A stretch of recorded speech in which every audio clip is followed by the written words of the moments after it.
A Mão e a Luva, Machado de Assis, capítulos 15 e 16. Durante 3 dias, deixou Luís Alves de ir à casa da baronesa, estando aliás a morrer por isso. Entrava, porém, no plano esta ausência. Era das instruções que ele mesmo dera ao seu coração. Não havia remédio senão observá-las.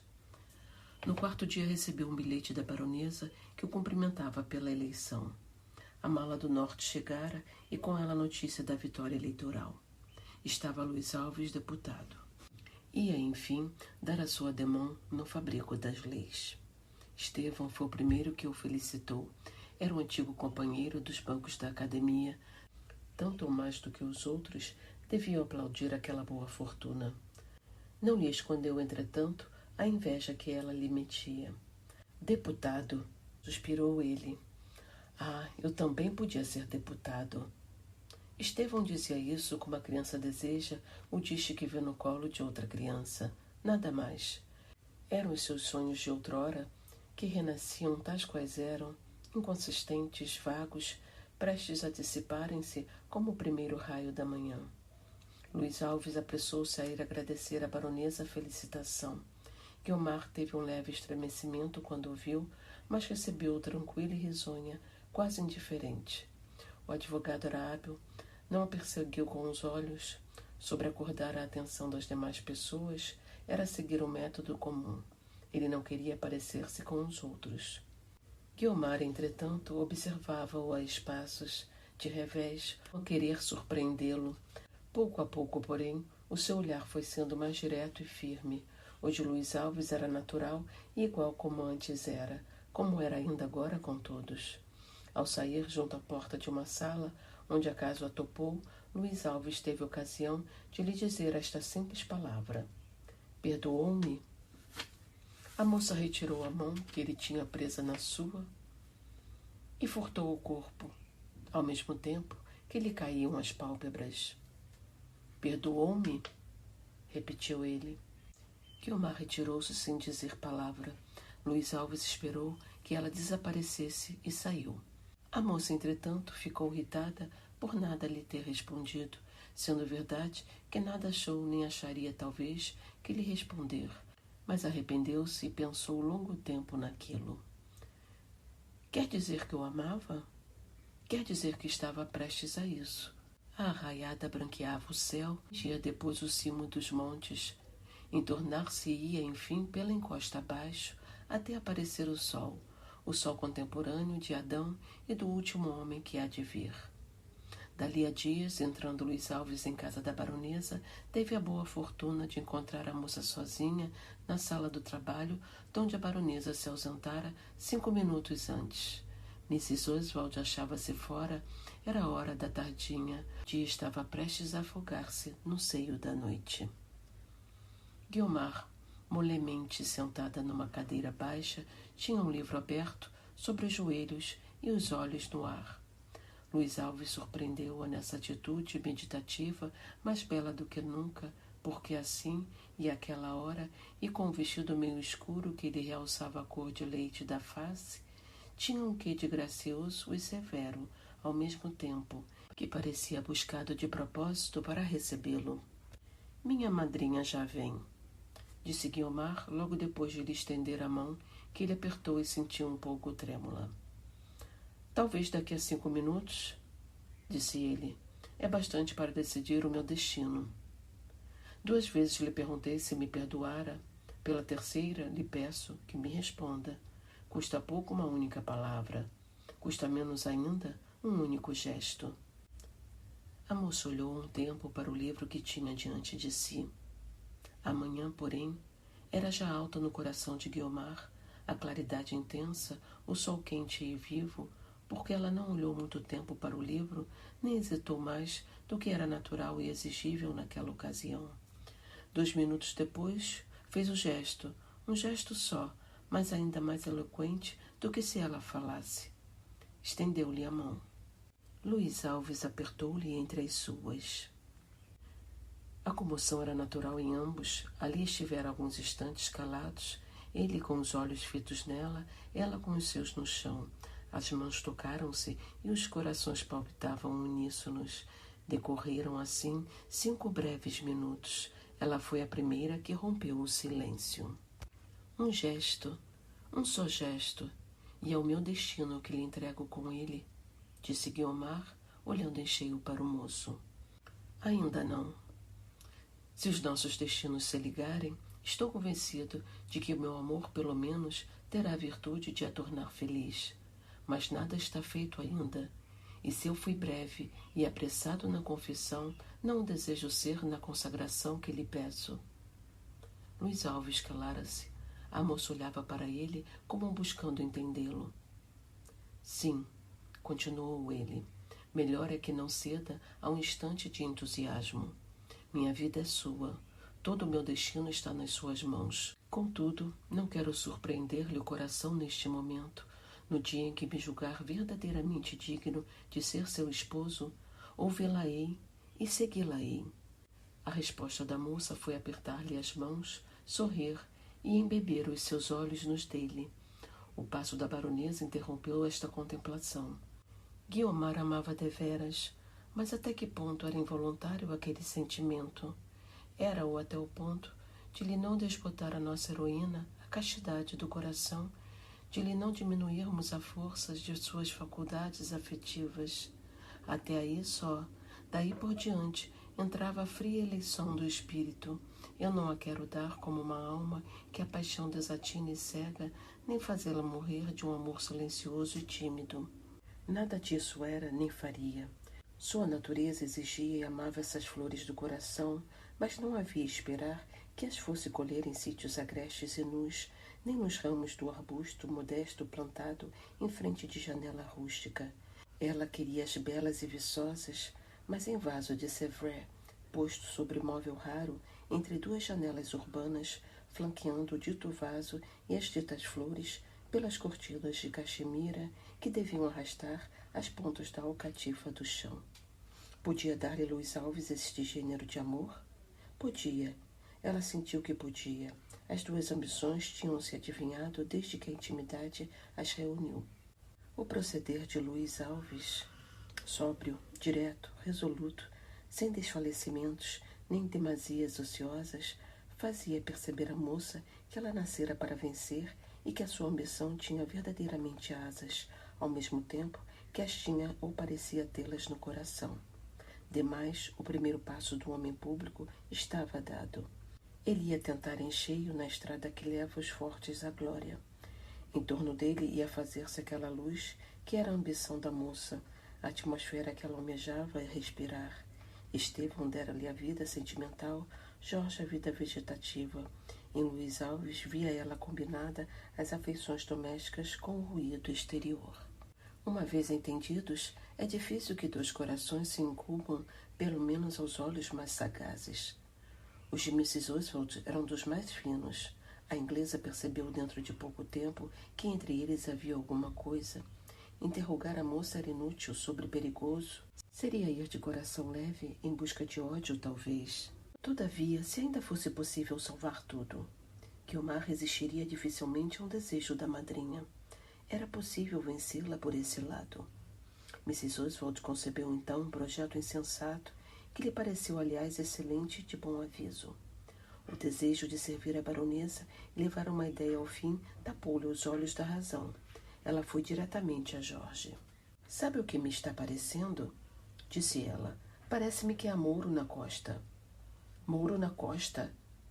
exclamou Jorge com uma tal expressão de desgosto que era fácil compreender o fundo de suspeita já existente em seu espírito.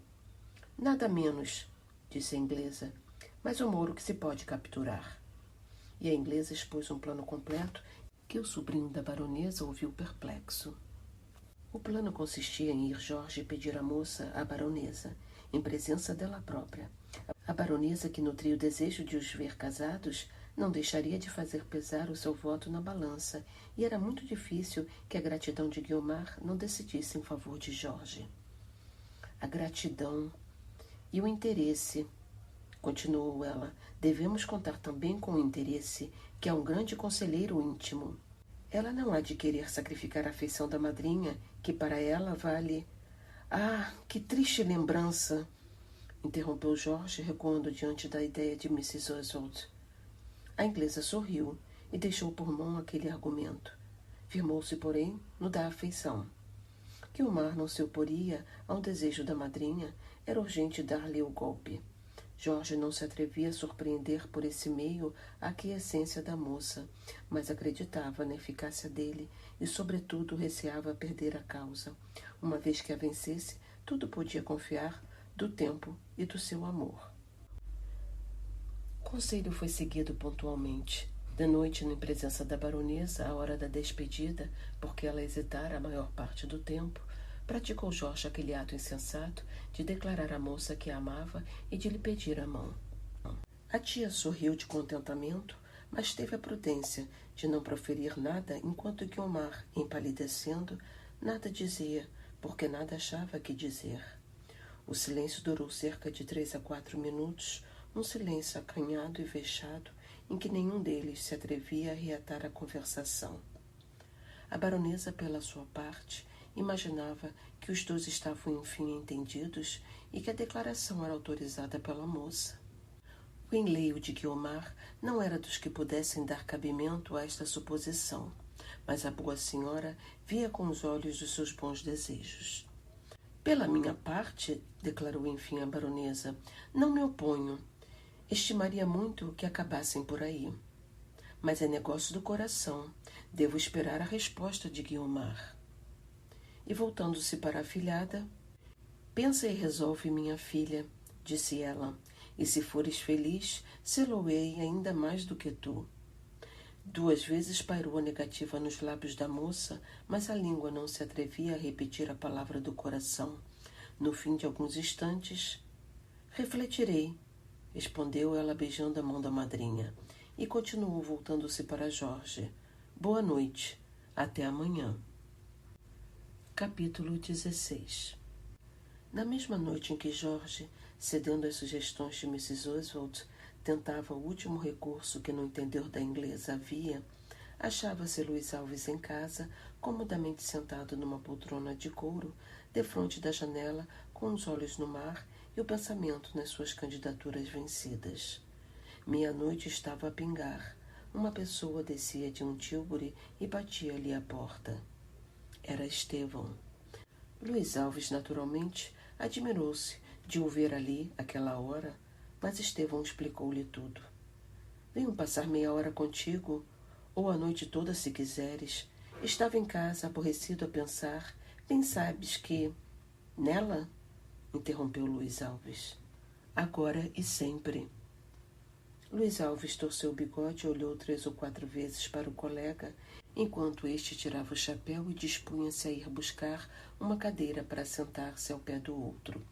Estevão, disse Luiz Alves depois de alguns instantes de reflexão e voltando a poltrona para dentro.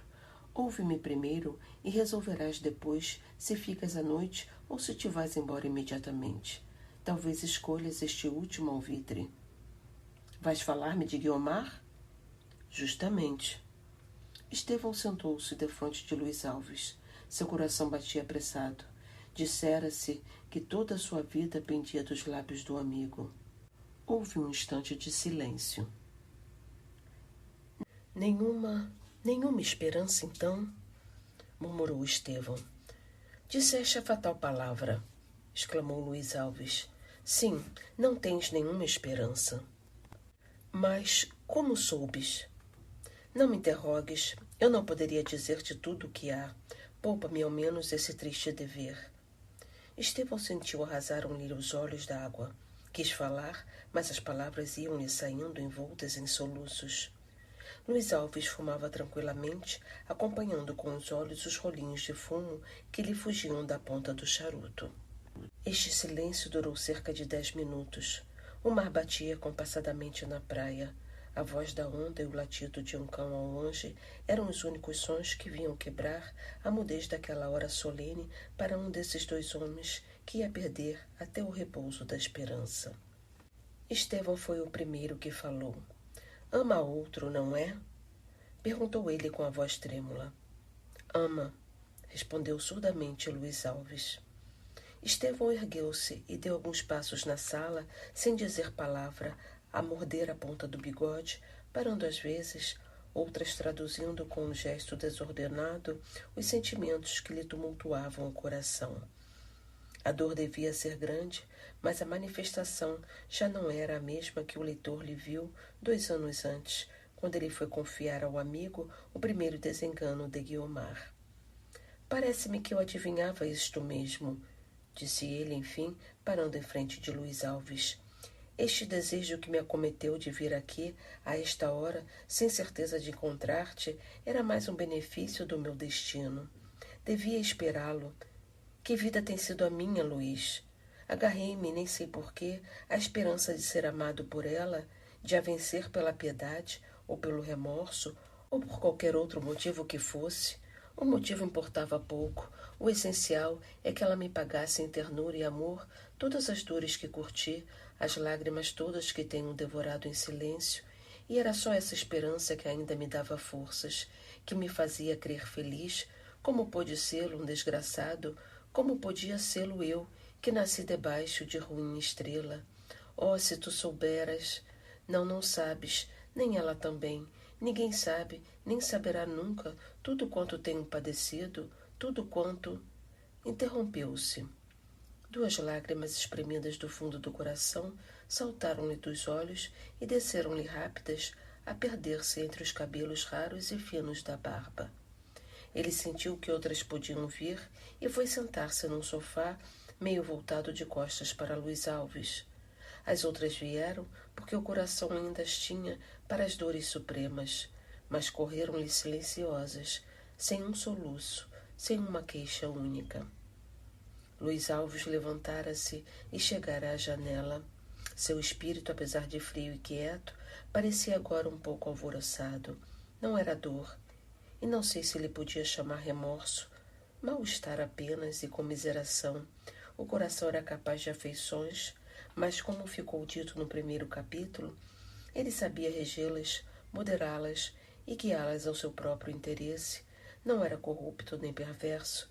Também não se pode dizer que fosse dedicado nem cavalheiresco. Era, ao cabo de tudo, um homem friamente ambicioso. Estevão levantara-se outra vez e pegara no chapéu. Vem cá, disse Luiz Alves, entrando e indo ter com ele. Vejo que estás mais homem do que antes. Resta que o sejas completamente. Varre da memória do coração tudo que possa referir-se... Que remédio? Interrompeu Estevão, sorrindo amargamente. Que remédio tenho eu, se não esquecê-la? Mas quando? Mais breve, talvez, do que supões. Luiz Alves não acabou. Estevão olhara para ele com um gesto de espanto e fora sentar-se outra vez. Mais breve do que suponho, exclamou ele. Tu não tens coração, não tens sequer observação nem memória. Não vês, não sentes que esta paixão é o sangue do meu sangue, a vida da minha vida? Esquecê-la. Era bom se eu a pudesse esquecer, mas a minha macina, até essa esperança me arranca, porque este padecer íntimo, constante, há de ir comigo até a morte. Desta vez era Luiz Alves que passeava de um lado para outro. Em seu espírito despontava uma ideia que ele examinava a ver se a poria ali mesmo em execução. Era dizer-lhe tudo. Estevão viria a sabê-lo mais tarde. Melhor era que eu soubesse logo ir por ele. Ao mesmo tempo, refletia na exaltação dos sentimentos do rapaz. A dor certamente se lhe agravaria em sabendo que era ele o preferido de Guiomar. O coração que perdoaria a um estranho condenaria ao amigo. Estevão, assentado, com os olhos no teto, parecia entregue às suas reflexões, mas só parecia, porque ele não pensava, evocava antigas memórias, fazia surgir diante de seus olhos a figura gentil de Guiomar. Sentia-lhe o império dos belos olhos castanhos, ouvia-lhe a palavra doce e aveludada entornar-se-lhe no coração. Não evocava só, criava também, pintava com a imaginação a felicidade que lhe poderia dar a moça, se entre todos os homens o escolhera, se eles dois vinculassem os seus destinos. Ele via ao pé de si, cingia-lhe o braço em volta da cintura, enchia-lhe de beijos os cabelos, Tudo isso em meio de uma paisagem única na terra, porque a abundância da natureza cresceria ao contato daquele sentimento puro, casto e eterno. Não falo eu, leitor. Transcrevo apenas e fielmente as imaginações do namorado. Fixo nesta folha de papel os voos que ele abria por esse espaço fora, única aventura que lhe era permitida. No meio dessas visões foi acordá-lo Luís Alves. Tens razão de sentir, disse este, mas não gastes o coração, que há maiores surpresas na vida. Em todo caso, deixa-me dizer-te que nenhuma razão tens de censura. Censuro eu alguém? Há no amor um germe de ódio que pode vir a desenvolver-se depois. Talvez chegues a acusá-la de te não querer. Nesse dia, reflete que os movimentos do coração não estão nas mãos da vontade. Ela não tem culpa se outro lhe despertou o amor. Ah, incumbiu-te da defesa. Luís Alves sorriu. Ele contava com a recriminação. Não me incumbiu da defesa, disse ele. Sou eu que a tomo por minhas mãos. Que defendo eu aqui senão a natureza, a razão, a lógica dos sentimentos, dura e inflexível como toda outra lógica? Há no fundo das tuas palavras um sentimento de egoísmo. O amor não é outra coisa, respondeu Estevão, sorrindo por sua vez. Queres que ainda lhe agradeça esse desespero? Queres que vá apertar a mão ao homem que a soube vencer? Luís Alves mordeu a ponta do lábio e acercou-se da janela. Quando ia voltar para dentro, ouviu um rumor na janela ao pé, a primeira da casa da baronesa. Luís Alves deu um passo mais. Não viu ninguém, viu apenas o resto de um vestido que fugia e um objeto que lhe caía aos pés. Inclinou-se a apanhá-lo. Era uma grande folha de papel o envolvendo, para lhe dar mais peso, outra folha pequena dobrada em 4. Luís Alves aproximou-se da luz e leu rapidamente o que ali vinha escrito. Leu, meteu o papel na algibeira e encaminhou-se disfarçadamente para a janela. Ninguém. A casa da baronesa dormia. Quando voltou para dentro, Estevão tinha se levantado. Ele vira cair o papel, apanhá-lo e lê-lo Luís Alves. Não entendeu nada do que se passara, mas seu olhar como que pedia uma explicação. Luís Alves foi direto ao fim. Estevão, disse ele, vai saber a verdade toda. Não poderia ocultar-te o que se há passado. Nem conviria, talvez, que tu a soubesses por boca de outro. Guiomar podia amar-te, eras digno dela e ela digna de ti, mas a natureza não os fez um para o outro. São duas almas excelentes que seriam infelizes unidas. Quem há aqui que censurar? Mas se a natureza explica o sentimento dela, igualmente explica o de um terceiro, que sou eu. Tu confiaste-me as dores e as esperanças de teu coração. Era conhecer toda a minha amizade e a profunda estima que sempre te consagrei. Mas nem tu nem eu contávamos comigo, porque também eu tenho um coração e os prestígios da beleza também falam à minha alma. Não a pude ver a frio, a paixão obscureceu-me. Nesta minha felicidade de amar e ser amado, acredita que sou alguma coisa infeliz, porque há lágrimas tuas, há o teu padecer longo e cruel, que eu imagino e deploro. A confissão é franca. Não te falo em arrependimento, porque são atos do coração e não da consciência, que essa é pura e honrada. E depois desta exposição fiel, cuido que lastimarás comigo o encontro que o acaso ou a má sorte nos reuniu a todos três. Mas não me acusarás, nem me acusarás a tua velha estima. Falo só da estima. A amizade, creio que não poderá ser a mesma, mas prezarás o meu caráter. Pela minha parte, nenhuma nem outra coisa perece. Sei o que vales, não sei aonde nos lançará a onda do destino amanhã. Pela última vez, porém, espero que apertarás a mão do teu amigo. Luís Alves concluíra, estendendo-lhe a mão. Estevão olhou para ele, mas não disse uma só palavra, não fez um gesto único. Caminhou para a porta e saiu. Estevão! Gritou Luís Alves. mas só lhe respondeu o rumor dos pés que desciam e pouco depois o do tílburi que rolava surdamente na terra úmida da praia. Luiz Alves levantou secamente os ombros, chegou-se à luz e releu o escrito.